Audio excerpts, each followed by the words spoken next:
Hello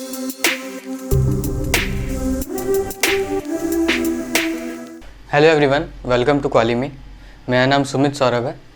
पिछले class में हम लोगों ने 1.6 का एक्सरसाइज किया था।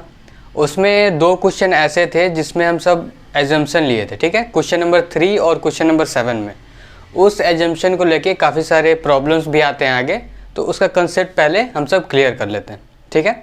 नॉर्मल सा चीज़ है। सेट का डायग्राम लेके चलेंगे पहले। ये मैंने वेन डायग्राम बना लिया यूनिवर्सल सेट का। दो सेट ले लिया ए एंड बी, ठीक है। ए का और बी का, ए का सेट है और बी का सेट है। इसी डायग्राम को हम सब एक्सप्लेन करेंगे। इस डायग्राम में क्या दिख रहा है, कुछ एरिया ऐसा है जिसमें ए का एलिमेंट आ रहा है, ठीक है, पहला कंडीशन। कुछ एरिया ऐसा है, इसमें कुछ एरिया ऐसा है जिसमें ए का एलिमेंट आ रहा है। कुछ एरिया ऐसा दिख रहा है जिसमें बी का एलिमेंट आ रहा है। कुछ एरिया ऐसा दिख रहा है इसमें ए और बी दोनों का एलिमेंट आ रहा है, ठीक है।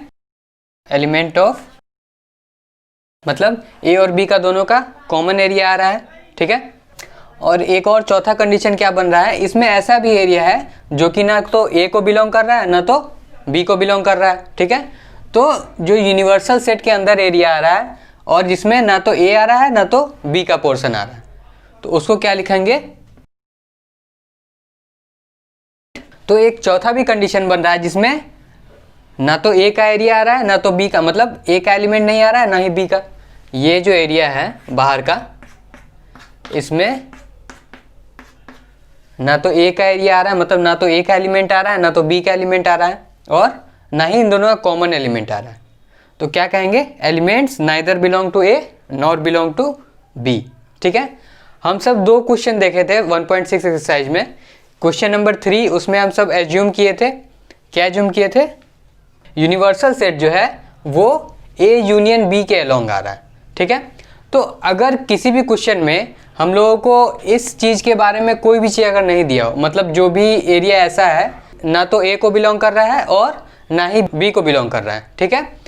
तो जो भी क्वेश्चन होगा उसमें अगर हम सबको नहीं दिया है कि इस एरिया के बारे में कोई भी इंफॉर्मेशन अगर नहीं दिया है, तो हम सब वो सारे क्वेश्चन में ये एजम्पशन लेके चलेंगे, कोई यूनिवर्सल सेट जो है वो ए यूनियन बी, ठीक है।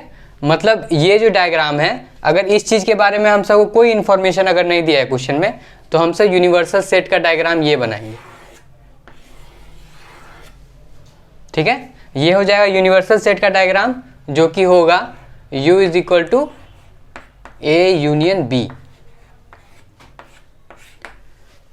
तो ऐसा कोई भी क्वेश्चन आए जो कि 3 और 7 से रिलेटेड हो, जो 1.6 में मैंने क्वेश्चन कराया 3 और 7, उन दोनों में एजम्पशन लिया था। तो ऐसा कोई भी क्वेश्चन आए जिसमें इस चीज़ के बारे में नहीं दिया हो, उसमें डायग्राम ये बनेगा, वेन डायग्राम, और एजम्पशन हर वक्त ये लेके चलेंगे, ठीक है। अब हम सब आते हैं अगला एक्सरसाइज जो हम सब का वो है मिसलेनियस, ठीक है। तो अब मिसलेनियस एक्सरसाइज पे चलते हैं। मिसलेनियस एक्सरसाइज का पहला क्वेश्चन मैं नोट कर दिया है, देखते हैं क्वेश्चन में क्या है। Decide among the following sets which set is subset of one and another, ठीक है। 4 सेट हम सबको दिया हुआ है, कौन सा सेट किसका सबसेट होगा वो हम सबको डिसाइड करना है, ठीक है। पहला जो है दिया हुआ है X is set of real number, x is element of real number and x satisfy. Equation दिया हुआ है, इक्वेशन पहले सॉल्व कर लेते हैं। X square minus 8x plus 12, इसको लिख सकते हैं एक्स स्क्वायर माइनस, ये चीज़ आ गया सॉल्यूशन। तो x यहाँ से क्या आया 2 और 6, ठीक है। तो इसको अगर हम सब रोस्टर फॉर्म में लिखेंगे तो क्या आ जाएगा, a रोस्टर फॉर्म में क्या आया 2 और 6, ठीक है। दूसरा सेट क्या दिया हुआ है 2 4 6 एलिमेंट इसका। तीसरा सी जो सेट है वो क्या दिखा रहा है 2 4 6 8, उसके बाद 3 डॉट दिया हुआ, मतलब ये आगे तक जाएगा, मतलब ये इवन नंबर का हो गया, इवन नंबर का सेट हो गया ये। और डी सिंगलटन सेट है जिसका एलिमेंट है 6, ठीक है। अब बोल रहा है कौन किसका सब सेट है वो निकालना है। तो सबसे छोटा वाला सेट होता है सिंगलटन, ठीक है, जिसमें एलिमेंट 1 है, उससे स्टार्ट करते हैं। इसका सेट, इसमें एलिमेंट है 6 6 में है, सी में अवेलेबल है, बी में भी अवेलेबल है और इसका रिजल्ट जो आया था इसमें भी अवेलेबल है।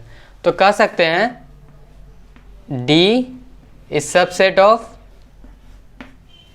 ए का भी होगा, D is subset of B का भी होगा and D is subset of C. इन तीनों का सबसेट हो गया, ठीक है।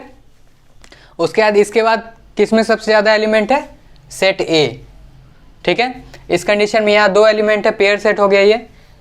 तो अब पेयर सेट लेके चलते हैं, 2 एलिमेंट इसमें देखना है 2 and 6। 2 and 6 बी में अवेलेबल है, 2 and 6 सी में भी अवेलेबल है, डी में 6 सिर्फ 6 अवेलेबल है, सिंगलटन सेट है तो वो सबसेट नहीं हुआ।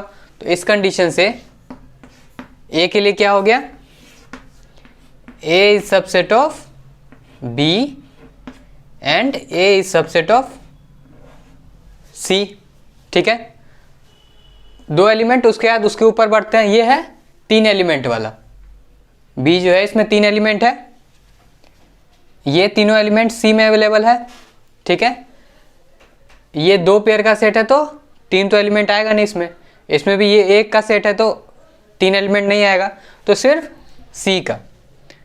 तो बी के लिए क्या लिखेंगे, B is subset of C, ठीक है। और जो सी है यहाँ पे, ये हम सब का इनफाइनाइट सेट है जो कि इवन नंबर्स का है, ठीक है। इसको वेन डायग्राम से समझने की कोशिश करते हैं, ठीक है। यहाँ पे बना लिया हम सब वेन डायग्राम।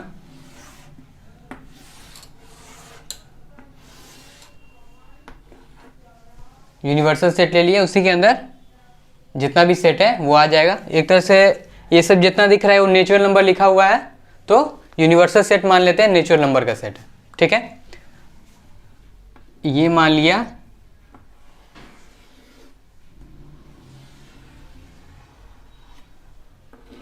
सेट सी है। सेट सी क्या दिया हुआ है, इवन नंबर का दिया हुआ है पूरा, तो इसमें जितने हैं इवन नंबर वो सारे आ जाएंगे, ठीक है। अब बोल रहा है इसके बाद 3 एलिमेंट का सेट कौन सा है, बी है। इसमें 2, 4 and 6 आ रहा है। इसमें कौन कौन सा आया था, 2, 4, 6, 8, उसके बाद इनफाइनाइट तक। यहाँ पे जैसे एलिमेंट को पॉइंट से डिनोट करते हैं तो उस हिसाब से पॉइंट बना दिए। ये मान लीजिए 2 है, 4, 6, 8, 10, 12, 14। इसमें तो इनफाइनाइट आएंगे क्योंकि इवन नंबर का है, सारा इवन नंबर आ जाएगा इसमें। बी जो दिया हुआ हम लोगों को उसमें 3 एलिमेंट है, 2, 4, 6, ठीक है। 2, 4 and 6, तो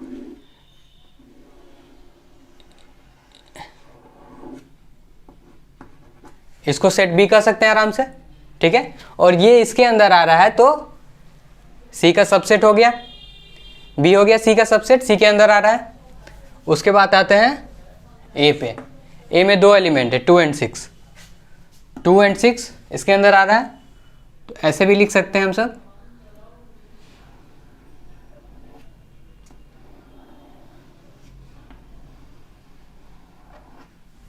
टू एंड 6 बी के अंदर आ रहा है तो बी का सबसेट भी हो गया।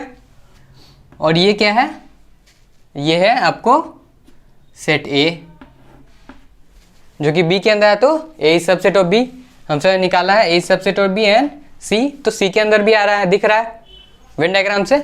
उसके आते हैं डी। डी क्या है, सिंगलटन सेट है, 6 जो एलिमेंट है वो उसमें आएगा। ये जो एलिमेंट है उसको ऐसे कर सकते हैं,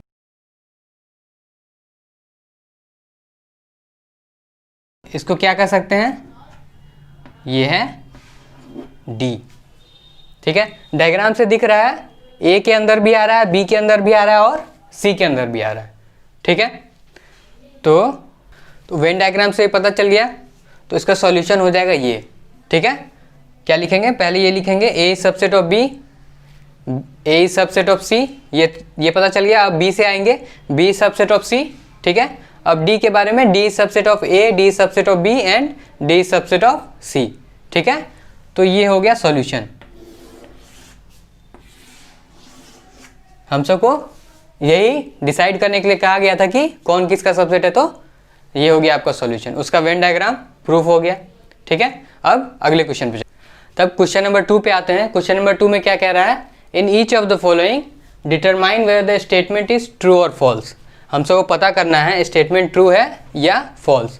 और आगे क्या दिया हुआ है, इफ़ इट इज़ ट्रू, अगर ट्रू है तो प्रूफ करना है, और अगर फॉल्स है तो एग्जाम्पल से बताना है। ठीक है, 3 क्वेश्चन लिख लिया मैंने। क्वेश्चन पे आते हैं। क्वेश्चन क्या कह रहा है, if X is element of A. ठीक है, एक्स मतलब कोई भी एलिमेंट जो कि एक सेट ए का है, and A is element of B.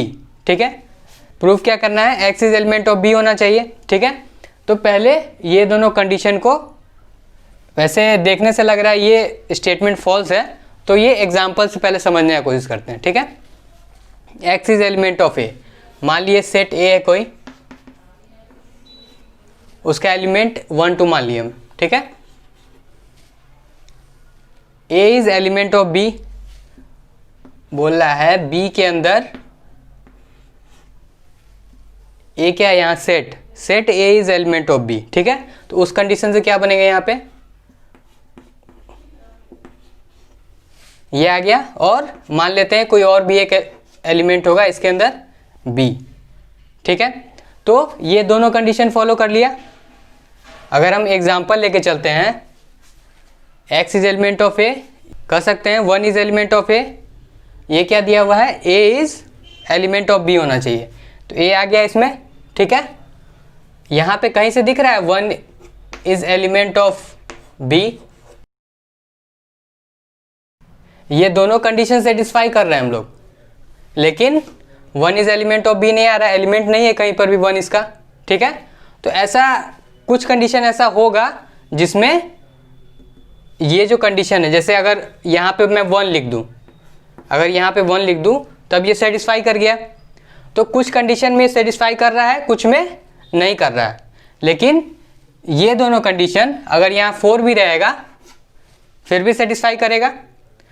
तो जब सारा कंडीशन के लिए स्टेटमेंट सही नहीं है तो ये हो गया फॉल्स स्टेटमेंट। ठीक है, जब सारे कंडीशन के लिए स्टेटमेंट सही हो उसी कंडीशन को कहते हैं हम सब ट्रू स्टेटमेंट। ठीक है, तो इस कंडीशन में ये हो गया फॉल्स और ये हो गया उसका एग्जाम्पल। ये दोनों कंडीशन सेटिस्फाई कर दिए हम सब जो कि क्वेश्चन में दिया हुआ था। ठीक है, उस कंडीशन से जो आगे का कंडीशन है ये सेटिस्फाई नहीं हो रहा है क्योंकि 1 एलिमेंट नहीं है बी का। ठीक है, तो उस कंडीशन से पहला हो गया आपका फॉल्स। ठीक है, और ये हो गया एग्जाम्पल।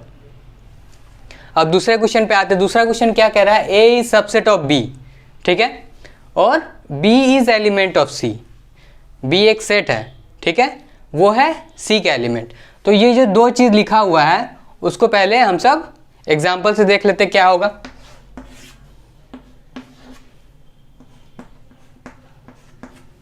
दो चीज़ों एग्जाम्पल से देख लेते हैं। मान लेते हैं ए कोई सेट है, 1 2 ही ले लेते हैं, चलिए 1 2 ही ले लिए हम सब। ठीक है, बोल रहा है A is subset of B, मतलब ए का सारा एलिमेंट बी के अंदर आएगा। पहले तो ए का सारा एलिमेंट बी के अंदर मतलब 1 2 होगा। ठीक है, तीसरा एक एलिमेंट लेते हैं 3। ठीक है, तो A is subset of B पहला कंडीशन हम सबका निकल गया। दूसरा कंडीशन क्या बोला है, B is element of C. ठीक है, तो अगर सी कोई सेट है उसके अंदर सेट बी एलिमेंट होगा। ठीक है, इसको पढ़ते हैं हम सब, B set B is element of C, यहाँ पे सबसेट है। ठीक है, इस कंडीशन से क्या हो गया, सेट बी आ गया आपको एलिमेंट, तो सेट बी इसके अंदर आ गया। और मान लेते हैं कोई एक और एक्स्ट्रा एलिमेंट है इसमें, 4 ले लिए। ठीक है, तो ये दोनों कंडीशन सेटिस्फाई हो गया।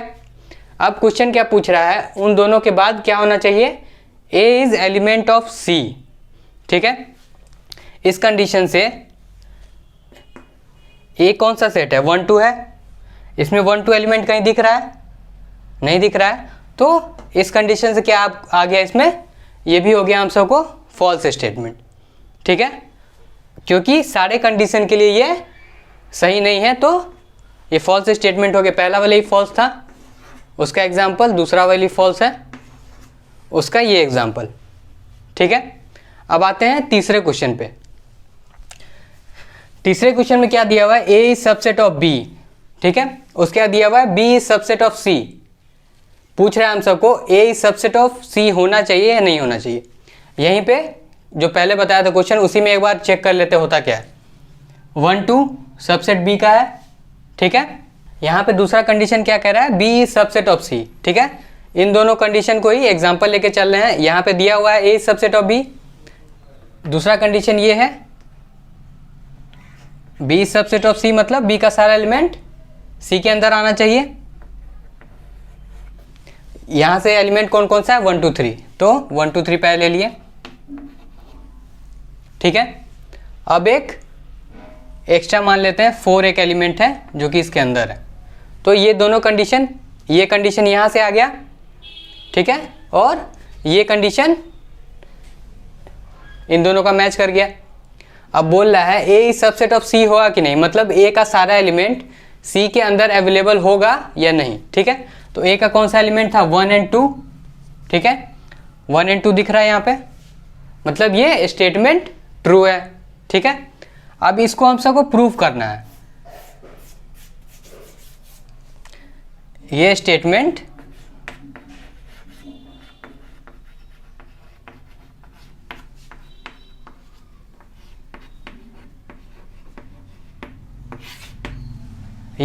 ट्रू है हम लोगों का, ठीक है।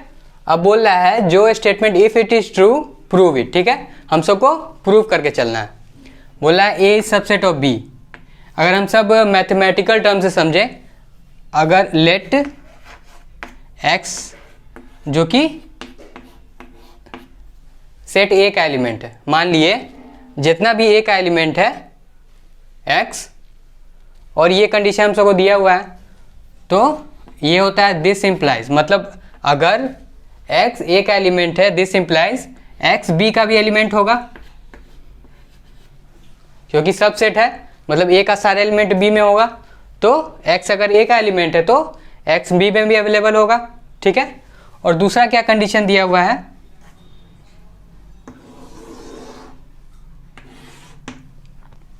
दूसरा क्या कंडीशन दिया हुआ, बी इज सबसेट ऑफ सी।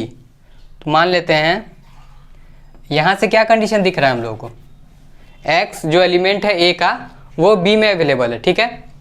वही मान लेते हैं, यही एलिमेंट को हम आगे लेके चल रहे हैं। इस कंडीशन से कह सकते हैं b का सारा एलिमेंट c में अवेलेबल होना चाहिए, तो x is also element of c लिख सकते हैं, ठीक है। ये दो कंसेप्ट हम सबका आ गया, अगर x a का एलिमेंट है तो वो b में भी आएगा, क्योंकि a सबसेट है b का, और x जो b का एलिमेंट यहाँ से प्रूव हो गया तो वो c में होना चाहिए, ठीक है, यहाँ के क्वेश्चन में दिया हुआ हम लोग को। तो इस कंडीशन से ये आ गया। एक लाइन हम सब लिख सकते हैं, x is element of a, this implies x is element of b, this implies x is element of c, ठीक है। इस कंडीशन से क्या दिख रहा है हम लोगों को, इस कंडीशन से सीधा स्टेटमेंट निकल के आ रहा है, x अगर a का एलिमेंट है तो वो b के अंदर भी, c के अंदर भी अवेलेबल है। ये आ गया स्टेटमेंट हम लोगों को। और इस स्टेटमेंट का क्या मतलब होता है, अगर x एलिमेंट है a का और वो c के अंदर अवेलेबल है, तो उस कंडीशन से क्या आ गया हम लोगों को, a is subset of c, ठीक है। तो ये आपको वेरिएबल से प्रूव हो गया।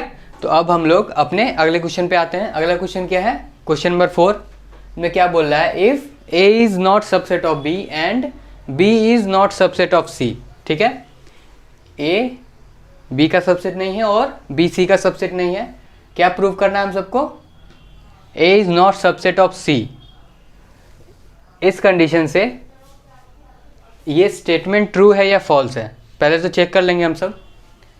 बोल रहा है a is not subset of b, मान लेते हैं। तो इस क्वेश्चन के कंडीशन से पहला दो चीज क्या दिया हम लोग को, a is not subset of b, दूसरा कंडीशन क्या दिया हुआ है, b is not subset of c, ठीक है। तो दोनों कंडीशन के हिसाब से हम सब सेट बना लिए। a क्या है, 1 2 एलिमेंट वाला है, b में है 3 4 5, तो इस कंडीशन से A is not subset of B, पहला कंडीशन मैच हो गया। दूसरा कंडीशन क्या है, B is not subset of C, मतलब बी का जितना एलिमेंट है सी में नहीं होना चाहिए, तो ये भी कंडीशन मैच कर गया, बी का कोई भी एलिमेंट सी में अवेलेबल नहीं है। अब बोल रहा है ये जो कंडीशन है A is not subset of C, ये स्टेटमेंट ट्रू है या फॉल्स, यही हम एग्जांपल ले लेंगे। तो इस एग्जांपल से क्या हो गया, ये स्टेटमेंट फॉल्स हो गया। यहाँ पे दिख रहा है ए इज सबसेट ऑफ सी दिया हुआ है, ठीक है, तो इस कंडीशन से ये हो गया फॉल्स स्टेटमेंट। और ये हमारा एग्जांपल हो गया, ठीक है। अब अगले क्वेश्चन पे आते हैं। क्वेश्चन क्या है, if x is element of a, x set a का एलिमेंट है and a is not subset of b, ठीक है, मतलब a का कोई भी एलिमेंट b में नहीं है। यहाँ क्या बोला है, then x is element of b, पूछ रहा है x जो है b के अंदर आएगा या नहीं आएगा। सिंपली देखने से लग रहा है अगर सबसेट होता तो a का सारा एलिमेंट b में होता, तो x b में भी होता। यहाँ पे बोल रहा है नॉट सबसेट, तो नहीं होगा, तो स्टेटमेंट फॉल्स हो गया। इसको एग्जांपल से समझने की कोशिश करते हैं। क्या ले लिए, यहाँ पे ऊपर का ही एग्जांपल ले लेते हैं हम लोग। ऊपर में क्या दिया हुआ है, 1 2 और 3 4 5 दिया हुआ, तो ये कंडीशन आ गया A is not subset of B. क्या ले लिए, 1 2, बी क्या ले लिया हम लोग, 3 4 एंड 5, ठीक है। ये condition A is not subset of B आ गया पहला। और ये क्या कंडीशन है, X is element of A, तो 1 एक एलिमेंट है, 1 इज एलिमेंट ऑफ ए, ठीक है। अब क्या बोल रहा है, 1 ऑल्सो 1 एलिमेंट होना चाहिए बी का या नहीं होना चाहिए, ये पूछ रहा है। यहाँ पे कहीं भी 1 दिया हुआ है, ठीक है, 1 कहीं नहीं दिया है, तो 1 is not an element of B. तो इस एग्जाम्पल से सीधा सा कंडीशन आ गया आपको, ये फॉल्स स्टेटमेंट है, ठीक है। अब अगले क्वेश्चन पे चलते हैं हम लोग। अगले क्वेश्चन पे आते हैं। अगला क्वेश्चन क्या है, if A is subset of B, ठीक है, और क्या बोला है, X is not element of B, ठीक है, एक्स एलिमेंट नहीं है बी सेट का, then X is not element of A. ये बताना है ये सही होगा या गलत। एक तरीके से अगर ए इज सबसेट ऑफ बी दिया हुआ है तो ए का सारा एलिमेंट बी में आना चाहिए, ठीक है। यहाँ क्या बोल रहा है, एक्स एक ऐसा एलिमेंट है जो कि बी के अंदर नहीं है, ठीक है। उस कंडीशन से वो एलिमेंट ए के अंदर भी नहीं होगा, क्योंकि ए का सारा एलिमेंट बी के अंदर आ रहा है पहले कंडीशन से। इसको कैसे प्रूव करेंगे ये देखते हैं, ठीक है। इसको कैसे प्रूव करेंगे देखते हैं। इधर हम मान लेते हैं फोर्सफुली हम सब मान लेते हैं, if possible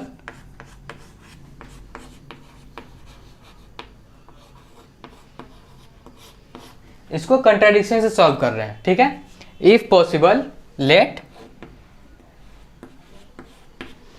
x is element of A, ठीक है। मान लेते हैं x is element of A है।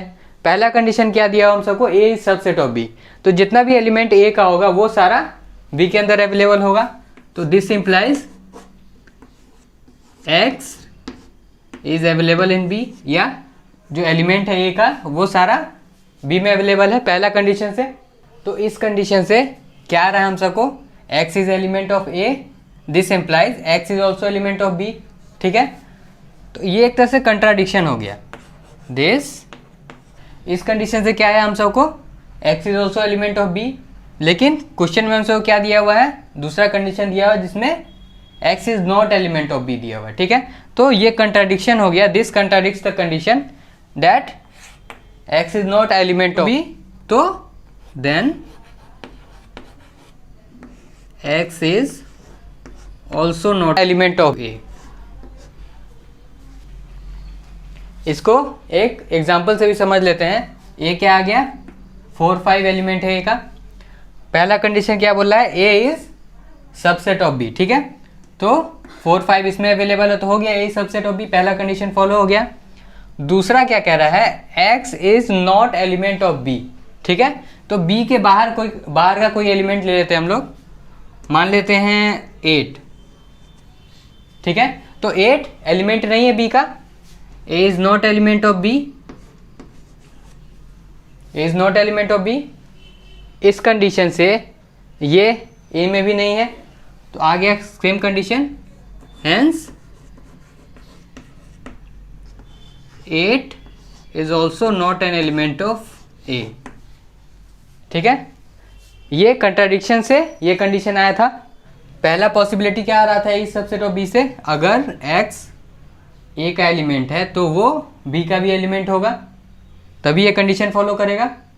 लेकिन हम सबको दूसरा कंडीशन दिया हुआ है x b का एलिमेंट नहीं होना चाहिए, तो कंट्राडिक्शन से अगर x b का एलिमेंट नहीं है तो वो a में भी नहीं होगा। इसका एग्जाम्पल यहाँ आ गया, ये दोनों, पहला कंडीशन सेटिस्फाई हो गया, दूसरा एक एलिमेंट हम सब लेके चले जो b के अंदर नहीं है तो वो a के अंदर भी नहीं निकला, तो दोनों कंडीशन से सेटिस्फाई हो गया, ठीक है।